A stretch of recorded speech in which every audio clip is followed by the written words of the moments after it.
while I agree that there is the observable phenomenon that they are raised on their phones, as you say, or tablets or what have you. Yeah.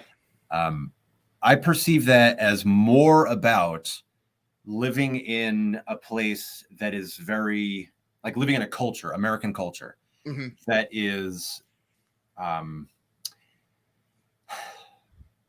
don't want to say well off, but like we don't really have problems in our world.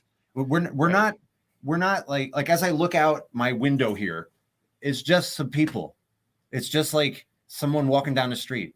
It's not like we're dealing with bombs and rampant murder everywhere. It's like we don't really have huge problems. And that's why, by the way, you see a lot of people who tend to like hyper focus on like small slights, and they'll get very upset about some little small thing you did. Well, that's because they don't have huge things that you did. And that's actually rather relevant. So because we have American culture has gotten to this point where it's like you could, I mean, you don't have to try at all to get a glass of water. You don't have to try at all to, get something to eat, even if it's not the most elegant, luxurious meal. You could get a sandwich. You're not starving to death. And that aspect of living in a somewhat comfortable, cushy culture, even if you're not at the very top of the culture, like even the people at the bottom of American culture are still at the top of the world. Yeah. So we are the 1%. Where the entitlement thing comes from. But we are right, the 1%. Yeah. The American culture really is. I mean, and it's that should be humbling. That should result in a humbling, like let's say grateful attitude. But for most people, it just goes in one ear and out the other because they're focused on that one small thing you did. Do you think humans crave conflict, or like crave, like if things are going too well, it's almost like we seek a problem? I would say that's not a human thing. That's a brain thing. So the brain is it's a naturally the brain is like the central processing unit of your body. And the brain's job is to make sure that you stay alive. Sure. And to do so, it's primarily about remembering and retaining problems, noticing the things that could be threats. So it's really more the idea of like looking for a problem when there isn't one. That's more about the function of the brain, more so than just a human thing. Yeah, it's almost it's that survival mentality. It's like, okay, nothing's gonna eat me. Do I have a roof over my head? Do I have something to eat? And this leads into a somewhat potentially powerful comment on the topic of mental health. So we have this brain that is responsible for keeping us alive. Thank you, brain.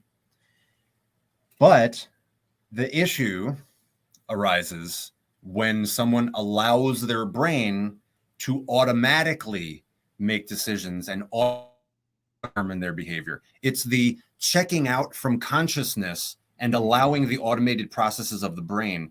That's where things like mental health problems, social discord, anything like that, it all comes from just running on autopilot. So, what is mental health? How do you get mental health? What is the solution for these problems? Well, mental health, like my definition of mental health, is when your mental model of reality matches reality.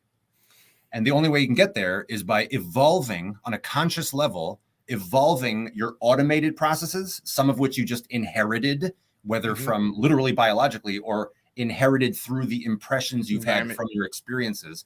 That's your brain being programmed. You need to take responsibility for programming the bugs, for fixing the problems. Fixing the bugs, yeah.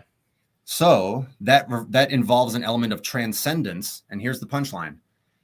Mental health is the journey of transcending out of identifying with your physical body and into just a disembodied perspective that's using the body. Whoa. All right, I am this guy right now. That's interesting. That's very, and okay, couple that with the big question of why are we here? it's almost like if that is the process, it's almost like we're here to form this in a way, and like learn how to be. Yeah, I mean, maybe I'm not articulating right, but that's deep right there. Is that you're learning how to kind of you've the stuff that has affected you from your environment and the stuff that you were born with, and you're essentially decoding. You're like if you use the analogy of code, you're decoding the bugs, you're fixing the bugs, and achieving that.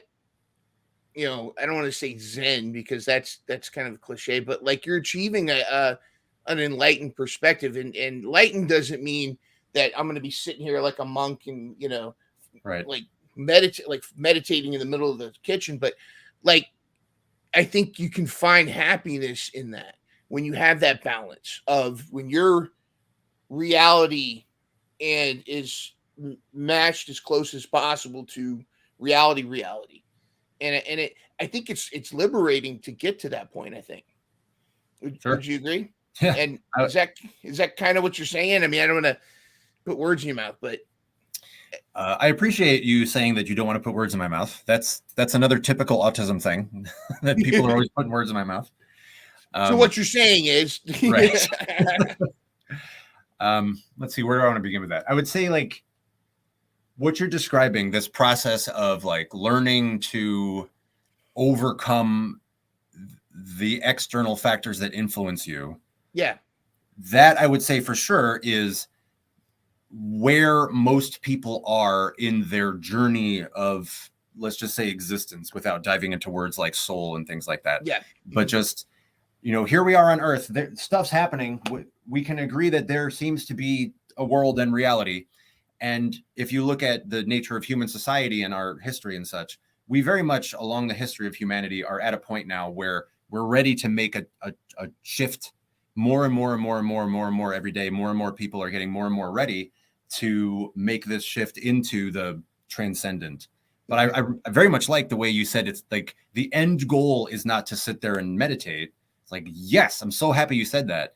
The whole idea of meditation and practice and all that, that's a bridge to get somewhere. Like the end goal, I would say, the end goal is to the degree that humans are a social organism, which I mean in a very formal sense. There's only like 2 or 3 organisms that are known to be social, ants being another one.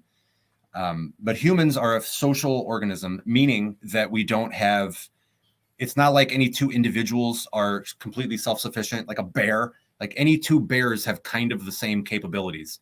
Yeah. But any 2 humans can have just a small sliver of what's needed to be a human. We have to function in a community in order to have everything we need. So therefore, because humans are in this social element and we're always striving to have more and more, let's say, effortlessness, like American culture has gotten pretty far. Most people can get a sandwich. We're striving toward more and more social function, more and more, this is going to work for anyone who's born anew today.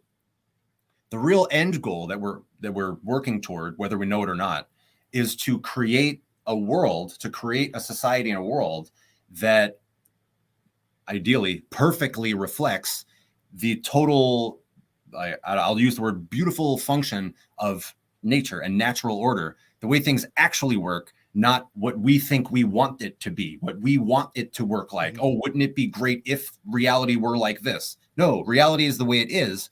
We're learning how to mesh with reality so that we can express and build monuments to reality.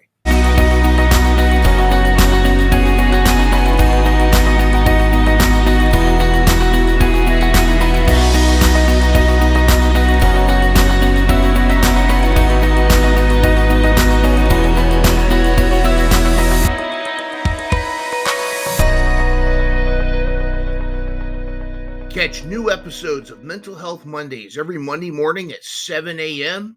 Start your week off with a smile and some inspiration.